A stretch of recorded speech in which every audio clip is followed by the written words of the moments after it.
This one is called Change, of course. I spoke to Regina Meyer. She's an author, sailor, traveller. I spoke to her on living life on her terms and writing a quite successful book about it. So if you're interested in love, if you want to hear about love found and lost in the Caribbean, Regina wrote a book in her second language, incidentally, which was published and is selling well. So if you're right and you want to know about how to get published, you want to know about successful promotion and marketing, you're going to love this discussion, especially around the 30-minute mark. Her insights about Australia and Australians too are really fantastic. So I commend this interview to you. And without further ado, let's get straight into it.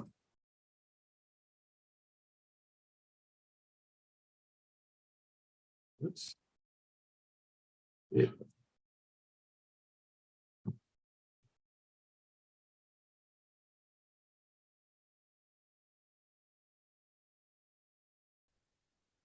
Tell me about you.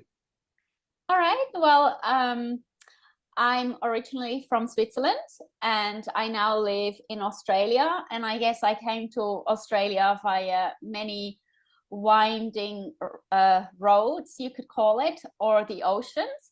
So I ended up traveling at some stage to the Caribbean. And I left Australia, went on a sailing adventure, fell in love in the Caribbean and ended up living there. And, you know, this was a 15-month period that was really turbulent and exciting and also very challenging. And when I came back to Australia, I decided to write a book about it. So the book is called Change, of course. I've got it here. And it was published last year in June. So it's been a little less under a year. And, you know, for anyone out there that's tried to write or is in the process of writing and publishing, it's a huge accomplishment for me to hold my book in my hands today. And it's another type of adventure, you know, the publishing journey. So yeah, it's something that I've enjoyed doing, both the physical adventure and writing the book and publishing it. Well, if we can dive into both of those adventures, and first, if you wouldn't mind telling us your, quite frankly, pretty cool and amazing travel stories, because everybody loves a travel story, especially me. And like, you know, you're not really an Australian if you don't like a good travel story. And could you give us a couple of insights that it taught you, that travels overseas, that taught you? And then if you wouldn't mind explaining to us the second journey, which is getting published, which was kind of amazing in and of itself. Okay. So like I said, I was at the time living in Australia with my long-term ex-partner, a Swiss man. And our relationship had been floundering for a couple of years. So, you know, we got to the point, he had a really good job and we were living in a small village in South Australia, and I just couldn't get a job for myself because every business there was family owned and operated. And we sort of decided this was the perfect opportunity for me to pursue my dream.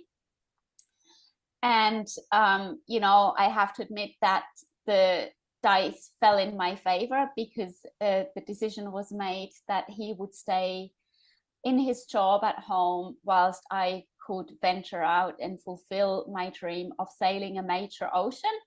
And we'd also utilize that time apart to sort of figure out where our lives would be heading from then on. So, you know, I'd heard about, first I always assumed that sailing the world is only available, you know, to wealthy people.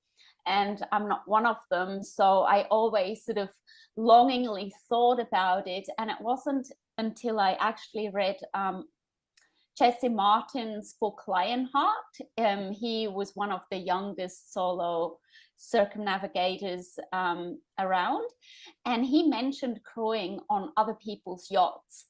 And you know, I still remember when I read those lines, it really rocked my world, because up until then, like I said, I thought this was a thoroughly unachievable dream. So I flung the book aside and I went online and I found these crewing websites. I put my profile up and I waited for responses. And I got, you know, emails from far-flung corners of the world. You know, there was a guy sailing from New Zealand to Chile. There was a family cruising the Pacific. Like, there was just, anything was out there. So of course, you know, having agreed to a certain time, I selected a boat that was interesting. So it was a fairly old, built in the 70s, a cruiser racer, and which would have been good for me to learn sailing. And also the boat was just about the longest trip that was offered to me. So we would have sailed from the Caribbean all the way back to Australia, through the Panama Canal, which, you know, that's another bucket list thing to do. So I bought a one-way ticket to the Caribbean, and I went onto the boat, and it was all looking pretty good for a few weeks. But we had a very cantankerous owner. He was, you know, not the most sociable person, and tension aboard over the weeks where we got the boat ready for this big passage sort of boiled over, and eventually the trip fell apart. So I never got to actually sail the Pacific. So I found myself in the Caribbean stranded. And of course, you know, every Sunday night, whilst we got that first boat ready, we would go to these sunset parties on a cliff overlooking the ocean, and we would drink rum punches and dance to, you know, Caribbean music and watch the sunset behind the mountains.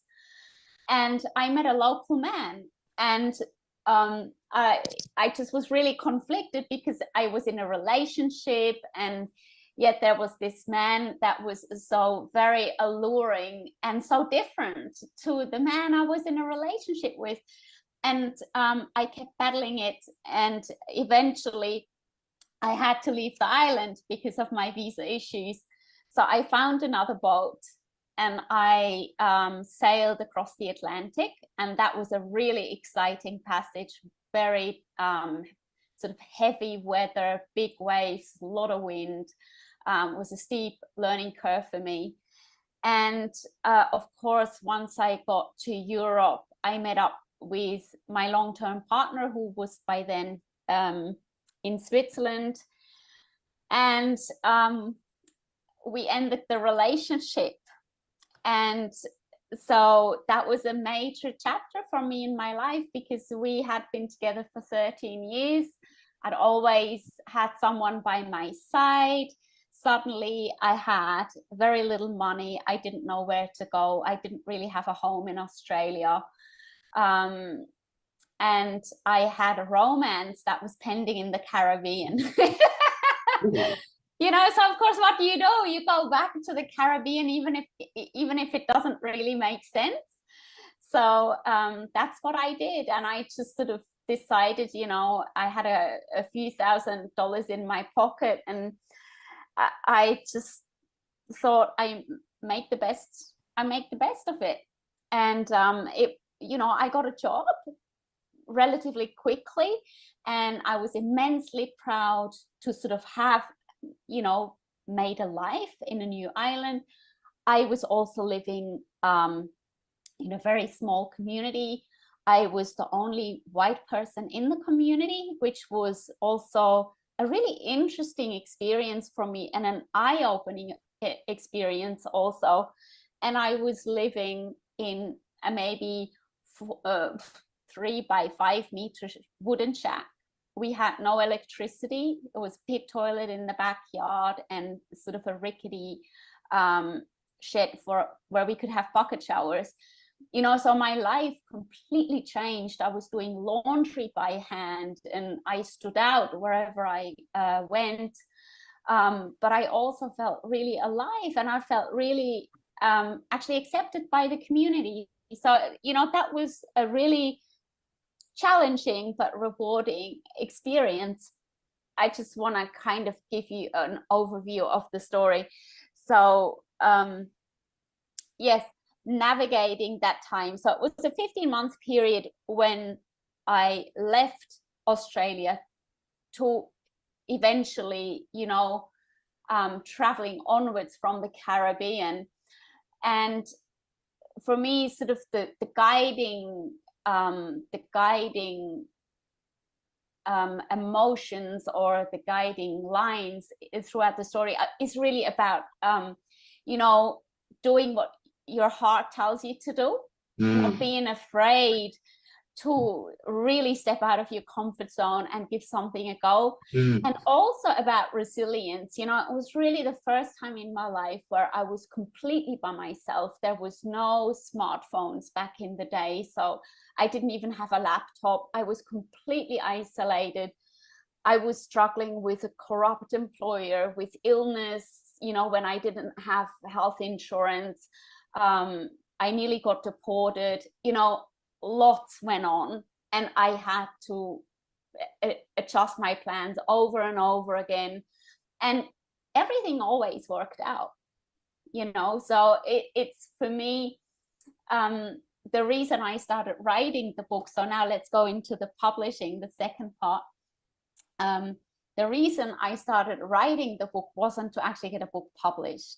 It was really about just writing down the story as I best remembered it for myself, because I often thought about this time with a kind of, you know, a chuckle, you know, at all the weird and wonderful situations that I encountered, and I didn't want to forget them.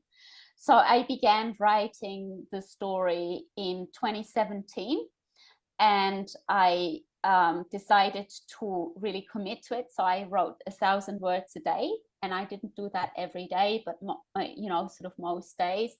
And I had it finished by the end of June. So then it took another 3 months to do a full edit. And then I really didn't know what to do with it, because it actually, to me, it looked like it could be a book, but I wasn't sure. You know, when you finish writing something, you always have a lot of self-doubt, and you think, oh, you know, maybe it's just crap. Well, it wasn't, because I've read extracts, but I'd really like to jump in and ask a question, because that's amazing on a number of levels. But one of them is the personal insight level, because we live in a narrative, which is to say that we live in a story that we create about ourselves and the world around us. And we project that story in the present. We have that story in the present, but we project that story forward and backward. Now, when you were writing things, did you find that when you sat down and wrote things down, your perception of them, or even your experience of those events, because you're re-experiencing something when you're did that change at all?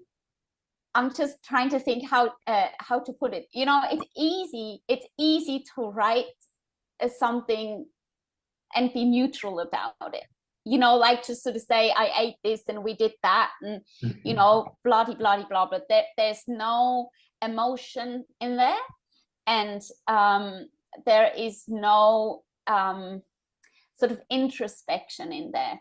So for me, what really started happening once I started writing, because I didn't want to write just the travel report. I wanted to write how, you know, I felt and what I experienced. Yeah. And I realized, you know, that's also just my perspective. Other people's perspectives might have been different during that time. But what it really turned out, you know, and some of the sections in the book where it's very personal, either in the romance or, you know, I was going through a lot of guilt and shame about, you know, falling in love with someone else when I was technically in a relationship. Yeah. And or with my parents, I had quite a difficult relationship with my parents at the time. So I can only say that, you know, certain scenes you write once, and then you go back and you rewrite, and you rewrite, and you rewrite, and it's really cathartic, and it turns into kind of a neutral story. So I guess the times that you keep going over and over and over is also healing, and it gives you this distance. So today, you know, when I look at the book, and some people might come back to me and say, oh wow, you know, and that was a bit strange or out there. And I sort of go, yes, it was, but you know, it's my story and I'm okay with it. And that's what writing does, I think. That's a fantastic insight. But the other thing I like about that is it's a recognition of how we view the world. Now, I'm a former police officer, so writing reports is something that I understand. As you've pointed out, like writing reports is something, what report writing is something very different from writing a novel or like when you write a report, you're not actually supposed to write a narrative. To do that, this happened, this happened, this happened, this happened, this happened, this happened, this happened, and let the other person who's reading it, which is normally like it might be an investigator, if like so, if the really, you know, if it goes going to the CIB, the investigator will read it and kind of understand what happened. Or normally, like if you've arrested someone and you're doing the court report, the magistrate or a judge, you know, a judge and jury can draw their own conclusions and write their own in their own heads. Now that's a very, very, very different thing. That forensic description is a very different thing from writing experience, because experience, to a certain degree, is subjective. It's how you felt. It's not so much what happened to you, how you experienced it. And those are two very different things. Because I can say from taking statements from people that I knew were at an event, sometimes you'd be taking a statement like, so what happened? What happened? What happened? Like a reasonable person sometimes would pick up these two different statements and go, were these people at the same event? And the answer to that question was yes. And it's, you know, obviously the next question is, well, were they lying? Like who's lying here? And the answer to that question is no one. Just experienced things very, very differently. And they took things away very, very differently. And you can even see that in documents as old as the Bible. Like, you know, you've got the Gospels. Like one is written from, you know, Luke was a physician. So you've got this really kind of like healing, physician-y kind of like feel. And then you've got, you know, you've got these other perspectives. And look, they're all reporting the same thing. Yeah, that's right. You know, but it's just that they experienced it and took different things away from that, you know, from the experience.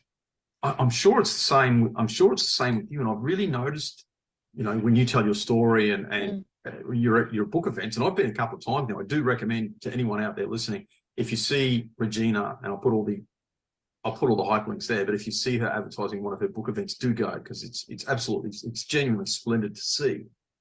But that's one of the things that I took away, this understanding between a forensic description and a description of experience. That really resonated with me when I was listening. Frankly.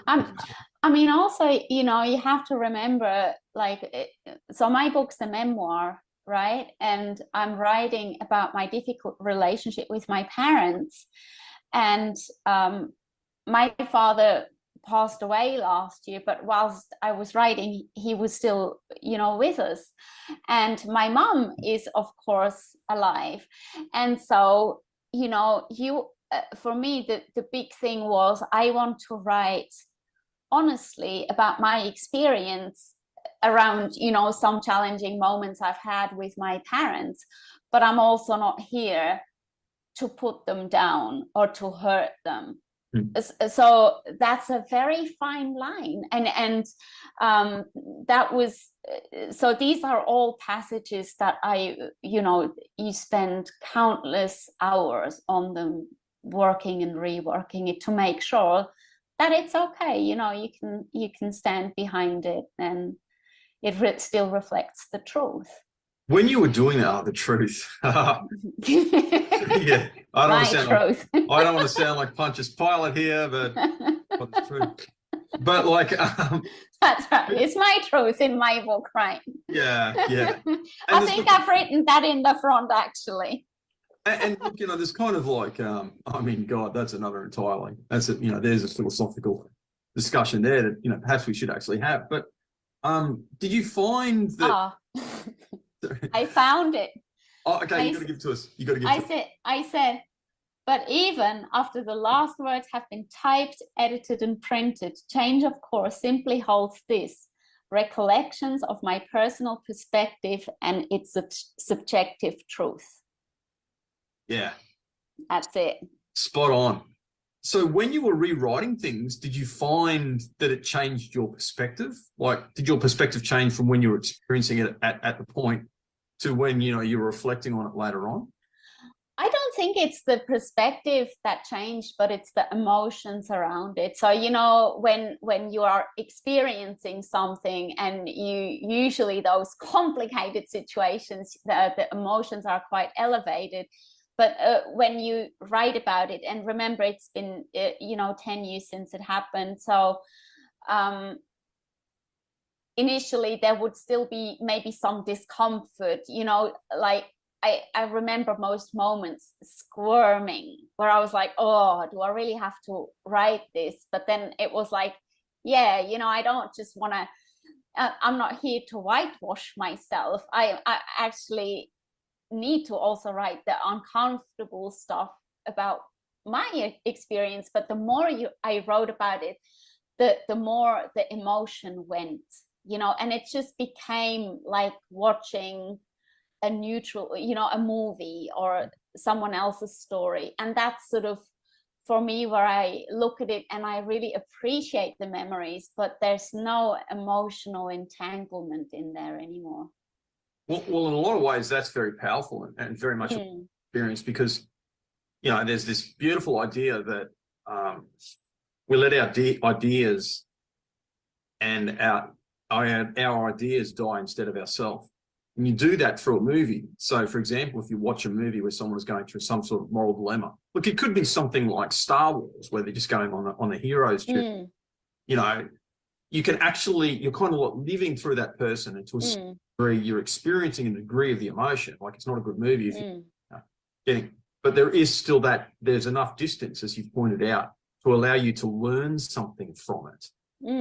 Not only, you know, you're pulling out those learnings from what you've done. And I think that's incredibly powerful. And I think that's why and I do recommend your book.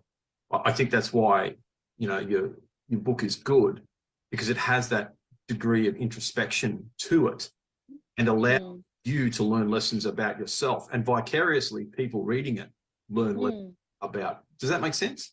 Oh, yeah. Well, you know, I read mainly in the genre memoir myself, because I enjoy it. Like you say, I enjoy reading about other people's, you know, experiences, and they can be adventures, but they more often, I think, adventures are also challenges, or, you know, and they are tied to emotional struggle.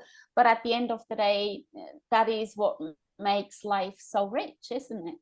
Yeah, and that's, as you, I don't know if you've ever written fiction, but when you write fiction, one of the things that's hammered into you is that you've got to have a character arc.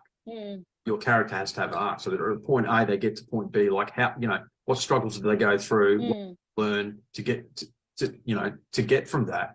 And I think that you get, like, anyone who sits down, when you live your life, you're always going to get a character arc. But when you sit down and specifically articulate it and think it through and write it down, that's really got to bring that character arc into high resolution and high, so rather than just an experience. So that's, you know, that's uber cool. But I've got to ask, okay, did your parents read your book?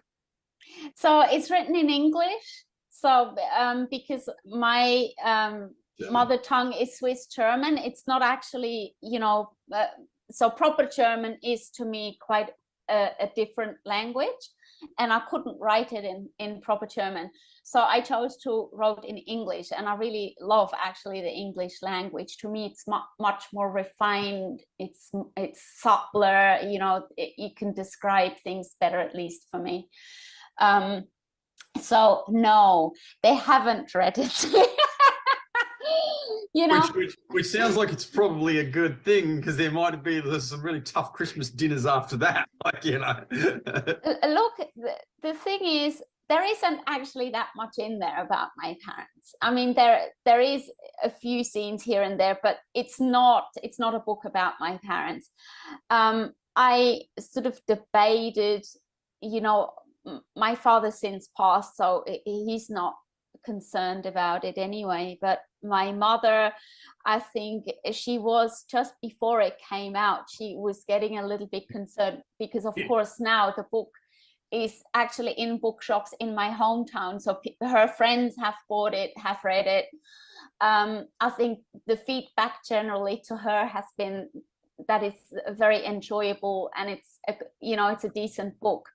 I sort of thought about translating the sections where she's in, and then I thought, no, that's really taking things out of context. Like I can't give her a situation where maybe we have conflict, and then she'll only hear about the conflict. She'll think the whole book is like that, and it's not. Yeah, it might be 2-3 sentences.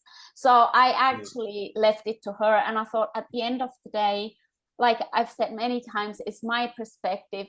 It might not be hers, and that's fine. It's gonna go out the way it is. And I think, there's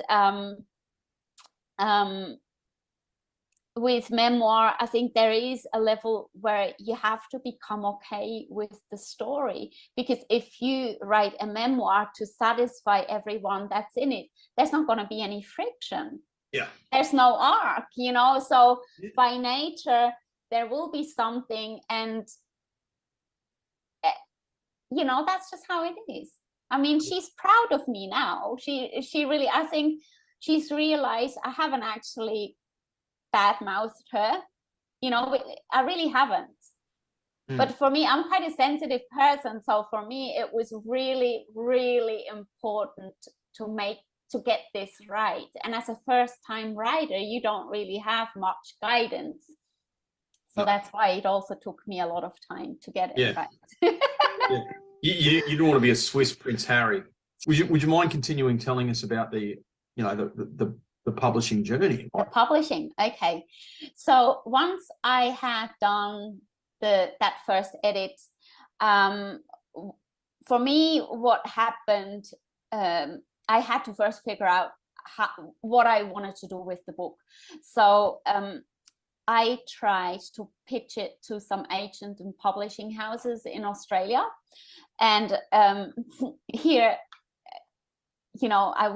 I approached it very much like a Swiss person. I went one after one, and it's a lengthy process, and I didn't get anywhere, and I didn't have any success.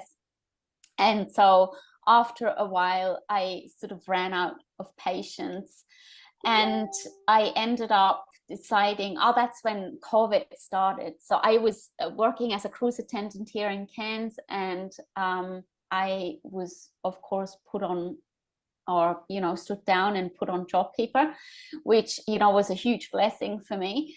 And I used the time to hire a professional editor. So what I did is I hired an Australian lady. Again, it's really important when you publish a book or you get it professionally edited, that you hire someone that's first of all experienced in your language, and that's experienced in your genre. So if you publish a romance fiction, you have to get a romance fiction specialized editor. Otherwise, it's just not, a cross genre is really different style of writing. So she was fantastic. That was really, really fun and quite intense. So she would, for example, highlight a lot of my writing where I had just been a bit too descriptive, but not included the emotion. So there was a lot of, but how did you feel there, and what were you thinking? And also very specific, what were you eating, or what did the surrounds look like? Because I think when you're writing, especially when you're writing your own story, I know what things looked like and what it tasted like and what it felt like, but I need to actually give that over to the reader, right? I need to convey that message or draw the picture. So that was the first step. Now, after that, I had a finished manuscript, and there is a great service from the Australian Society of Authors where they offer a literary speed dating. So you can book yourself in and for a few sessions. So I think nowadays you can get 2 sessions, and it's only, I think, $55. So it's really cheap. and you can book with a publishing house or an agent that is specifically looking for books in your genre. So that was really amazing. I did a course on how to pitch properly. I wrote my pitch. I practiced and practiced and practiced. And, you know, then you get 3 minutes and you launch straight into it. And I got really good feedback on my pitch, but I didn't get any takers. And, you know, it's not even a taker to publish, it's a taker to read the manuscript, right? So when no one even, you know, and most of them really said at the end, oh, that was a fantastic pitch. And then I didn't hear back. And I thought, well, it's just hard to get out there with a memoir, or you know, it can't be that fantastic. If not, you're kind of thinking, oh my god, like, you know, imagine that would really hit me hard. That would hit me hard. How did you come back from that? Oh, you know, like you do what everyone does in a situation like that. You go home, you lick your wounds for a couple of days, and you feel a bit sorry, and then you get on with it. Like, you know, what else can you do? So I did, I think, 2 sessions of that. And then I thought, you know, bugger this. Like, honestly, I can be wasting years here. And I didn't really want to do another rewrite. You know, there's always people telling you, oh, you could do this and you could do that to sort of, you know, elevate your manuscript a little bit. And, you know, to be fair, they might be right. But I was like, I paid the editor. The editor was super happy with it, and she had a PhD in writing and published many books. And I thought, you know what, I'm just gonna self-publish. And that's when I again sort of looked at the options, and I really wanted to bring out the book to book industry standard. So, you know, a lot of people, you can publish through Amazon and you can upload pretty much a Word document and you can be published with a print and an ebook within 48 hours. It's no problem, and it's really cheap. But that's not what I wanted. I wanted my book to be published in a way so it would look great, it would feel great, and it would be comparative to any book that's put out by a traditional publisher. That was just, I guess, my personal desire and my project. So I hired a lady who had worked in the publishing industry for about 20 years, and she sort of made sure that everything was packaged in the way it's supposed to be. I found HarperCollins book designer who was on maternity leave, so that was a major coup. Like, you know, she's got so many awards. And I just got in at the right time. And so she designed the cover and also the interior of the book. And who else did I think that's it for the publishing. So then I had someone else convert it into an ebook. And that took me right up until, you know, the 22nd of June last year when the book was brought out. And after that, I also then engaged a publicity agent, I guess a freelancer. So she helped me to sort of kickstart all the media campaign, because the problem nowadays is, you know, millions of self-published books get out there, aside from all the traditionally published books that anyway get promoted through the publishing houses. So if you publish your book, no one's going to see it. So really then the work begins to actually promote your book and make people see the book. And then, you know, you have to shape your content in a way, or you're present in a way that intrigues people, so they're actually willing to spend the money on your book. and that leads me directly into the next question. Where can people obtain your book should they want to do it? So look, the easiest is probably to head to my website or on Instagram. So the website is reginapetrameyer.com. So Meyer is Meyer. And the Instagram handle is Regina Meyer, same. And I have the links there. So from my website, you can actually buy a signed copy from the website, and I'll send it to you. Or you can buy it in any online bookshop as an ebook, or you can order it through Amazon or wherever you buy your print books online. So Booktopia has it, Book Depository has it. So it is pretty straightforward to get it, I hope. Excellent. So yeah, that's the website. Okay, and it's pretty cool. So I do recommend this. I do recommend this website. That's how you kind of like spell it there. That's right. Wow. Well, what? So, you know, and that's another thing now that you brought up the website. So of course, you know, the whole, once you start looking at promoting your book, you need to have your online presence, right?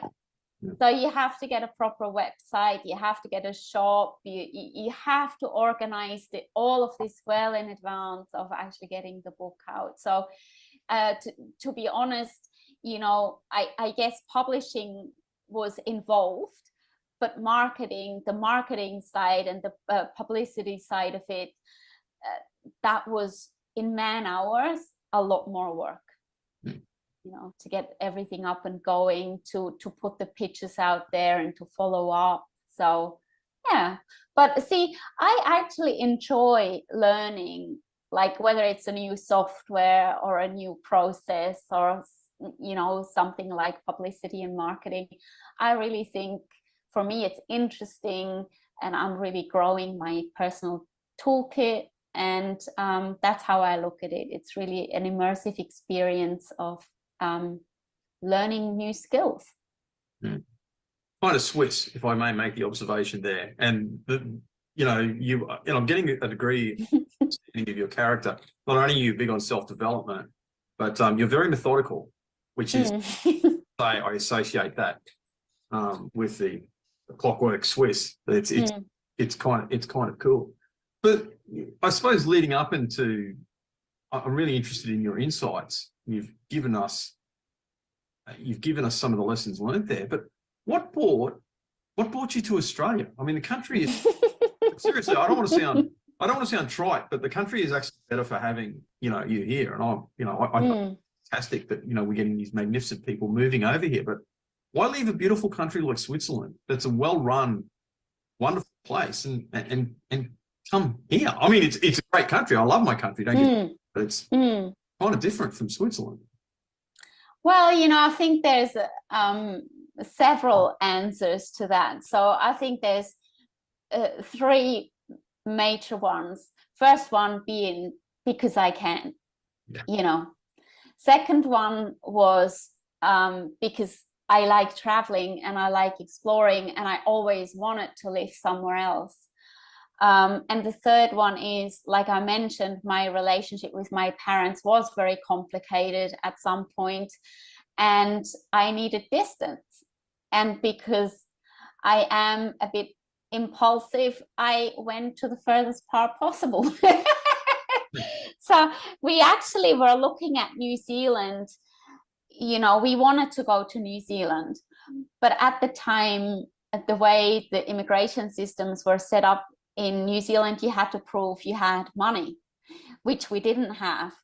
And Australia had a different system, which I found was actually much more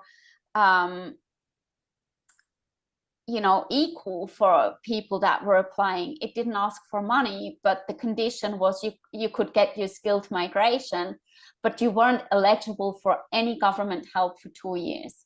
So basically, you can come, you can give it a shot. If it works out, it's great, you can stay. And if it doesn't work out, you have to go home. And I thought, you know, that's really fair. And it's a really incentive to make things work. And so that's why we decided to come to Australia. And I did later move to New Zealand, and I wasn't actually very comfortable there. We were also in a not very pretty region. We were in Palmerston North, which, you know, is Auckland. Yeah. So yeah, that's what took us to Australia. And I've lived in Cape Tribulation, in Byron Bay, in Adelaide. So, and I've traveled all around the country. I think I am probably more passionate about the Australian landscape and its people than many an Australian, because I've seen it and I've chosen it. All right. Well, mate, this has been great. Have you got any insights for the good viewers and listeners of Northern Vibe that you want to leave us with? Look, I think if I can tell people anything, it's to follow their dreams. I think often we are a bit afraid of stepping out of our comfort zone, and we deliberate at great lengths about the what ifs. And I think in my experience, once I stepped out of the comfort zone, it was actually a lot easier than I expected. And there's nothing like doing something that you've always wanted to do, and it makes you feel alive and it makes you feel fulfilled. And I think just it doesn't have to be a travel adventure. So this can also be publishing like I did also a book, or it can be starting a new business, or just whatever you have in mind. Take a step towards it and make a go of it. Yeah, starting and raising a family. God, that's the in and of. Yeah, that's right. Yeah. My brother's got twins, and just watching those boys grow up, like the joy that they're getting out of that. Well, yeah. Thank you so much. And what a great chat from an interesting lady. She did follow her dreams and she got a change of course. The book is doing quite well. I do recommend it to you. So jump on her website and grab it. To all the people who've commented and everything else, thank you so much. Please do like and follow Northern Vibe, especially if you're new to it. Well, I've got some excellent interviews there, even if I do say so myself. Can't get by without you liking and following and all that kind of stuff. I'm not making any money out of this. It's just a hobby. I just do it because I love it. If you have anyone who you think should be coming on, any suggestions, you yourself want to come on Northern Vibe, don't hesitate to message me. Thank you all very much. I've got a great lineup coming over the next few weeks. Had a really, really interesting chat with a man from England last week, and I can't wait to edit that one and get it out to you.